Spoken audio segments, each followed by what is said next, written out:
కుకట్పల్లిలో మరో స్కామ్ బయటపడ్డది. ప్రజల నుంచి బైబ్యాక్ స్కీమ్ పేరుతో డబ్బులు వసూలు చేసింది ఓన్ ఇన్ఫ్రా గ్రూప్ అనే సంస్థ. 90 మంది బాధితుల నుంచి 12 కోట్ల రూపాయలను వసూలు చేసి పారిపోయారు.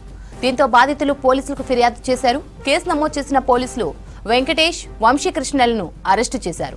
కీలక సూత్రధారి అయిన సురేష్ కోసం గాలిస్తున్నారు పోలీసులు. తమకు న్యాయం చేయాలని కోరుతున్నారు బాధితులు. ఇక దీనికి సంబంధించి మరిన్ని డీటెయిల్స్ అజయ్ అందిస్తారు. అజయ్, కుకట్పల్లిలో జరిగిన స్కామ్ పై అప్డేట్స్ ఏంటి?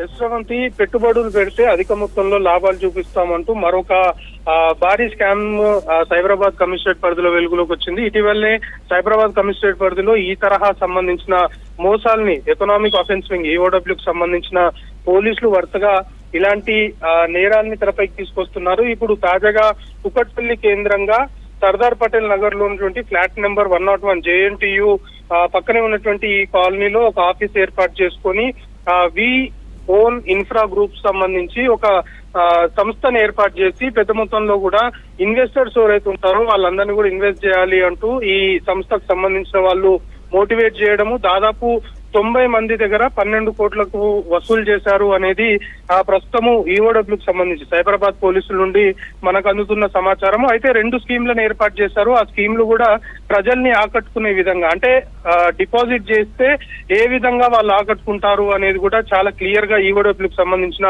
పోలీసులు చెప్తున్నారు. ఒకవేళ 5 లక్షలు డిపాజిట్ చేస్తే ఆ 5 లక్షలకు సంబంధించి నెలకి 20,000 చొప్పున రిటర్న్ పే చేయడము, దాదాపు 25 నెలలు పే చేస్తారు. అయితే ఈ 5 లక్షలకు సంబంధించి నెలకి 20,000 25 నెలలుగా డిపాజిట్ చేయడంతో పాటు ఒక గుంటాకు సంబంధించిన అగ్రికల్చర్ ల్యాండ్ కూడా రిజిస్టర్ చేస్తారు. అయితే 20,000 25 నెలలు పూర్తయిపోయిన తర్వాత మళ్ళీ 5 లక్షలు ఎవరైతే డిపాజిట్ చేస్తారో అదే 5 లక్షలు వాళ్ళకి ఇచ్చేస్తారు. ఇచ్చేసిన తర్వాత వాళ్ళకి ఏదైతే గుంటా ల్యాండ్ రిజిస్టర్ చేస్తారో దాన్ని రీట్రాన్స్ఫర్ చేయాలి అనే ఒక ఒప్పందం కూడా చేసుకుంటారు. సో ఈ విధంగా 5 లక్షలు డిపాజిట్ చేస్తే నెలకి 20,000 రావడంతో పాటు 25 నెలలు పూర్తయిన తర్వాత మళ్ళీ ఫస్ట్ డిపాజిట్ చేసిన 5 లక్షలు కూడా వస్తాయి అనేది ప్రజలు చాలా వరకు ఈ విధంగా అత్యాశకు పోతున్నారు. కాబట్టి ఇలాంటి అత్యాశని ట్రేస్ చేసుకొని ఈ ఫ్రాడ్స్టర్స్ ఈ విధంగా ప్లాన్ చేస్తున్నారు అనేది కూడా ఈ కేసు ద్వారా ఎస్టాబ్లిష్ అయింది. ఇదొక స్కీమ్. అయితే ఇంకొక స్కీమ్ లో ₹1,00,000 డిపాజిట్ చేస్తే నెలకి 6,000 చొప్పున పే చేస్తారు. అది ఒక 20 నెలల పాటు పే చేస్తారు. దాని తర్వాత మళ్ళీ ఫస్ట్ డిపాజిట్ చేసిన ₹1,00,000 కూడా ఇస్తామని చెప్తారు. సో ఇదే విధంగా 2 స్కీమ్లని ఇది మెయింటైన్ చేస్తూ దాదాపుగా కొన్ని నెలల పాటు, అంటే 90 మందిని ఇప్పటికే మోసం చేశారు. వాళ్ళు డిపాజిట్ చేసిన తర్వాత కూడా కొన్ని నెలలు వీళ్ళు చెప్పిన మాదిరిగానే నెలకి ఎంతవరకు డబ్బులు రిటర్న్ చేస్తాము, ఎంతవరకు పే చేస్తాము అన్నారు. కొన్ని నెలల పాటు పే చేశారు. పే చేసిన తర్వాత అసలు రెస్పాండ్ అవ్వకపోవడము, దాని తర్వాత డబ్బులు రాకపోవడం తోటి బాధితులకు అనుమానం వచ్చి కొంతమేరకు కుకట్పల్లిలో ఉన్నటువంటి ఆఫీస్ కావచ్చు, లేకపోతే ఆ సంబంధిత సంస్థకు సంబంధించిన వారిని కాంటాక్ట్ చేసే ప్రయత్నం చేసినప్పటికీ కూడా వారు అందుబాటులోకి రాకపోవడం తోటి అనుమానం వచ్చిన వాళ్ళు పోలీసులను ఆశ్రయించారు. పటాన్ చెరువుకు సంబంధించిన వ్యక్తి ఈ కంప్లైంట్ చేశారు.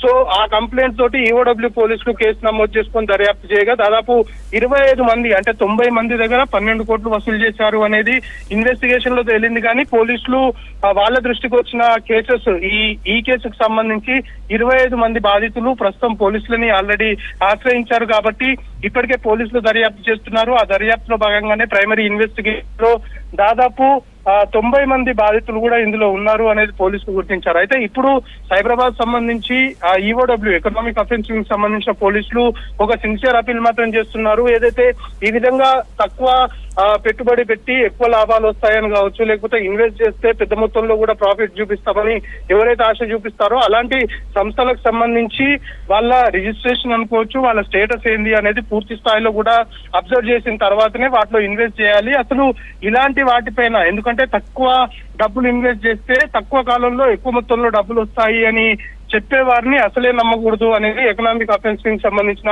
పోలీసులు అయితే చెప్తున్నారు. So Cyberabad economic offence wing సంబంధించిన పోలీసులు మాత్రం ఈ తరహా కేసులు ఈ మధ్య కాలంలో ఎక్కువగా నమోదవుతున్నాయి. కాబట్టి ప్రజలకు ఒకటే అపీల్ చేస్తున్నారు, అలర్ట్గా ఉండాలని చెప్తున్నారు. సో ఇప్పుడు కుకట్పల్లి JNTU పరిధిలో ఈ కేసుకు సంబంధించి మాత్రం పూర్తి స్థాయిలో దర్యాప్తు చేసి ఇంకా ఇందులో ఎవరైతే కీలక సూత్రధారి ఉన్నారో అతన్ని కూడా పట్టుకుంటామో అనేది పోలీసులు మాత్రం ప్రస్తుతం చెప్తున్న విషయం. సవంతి.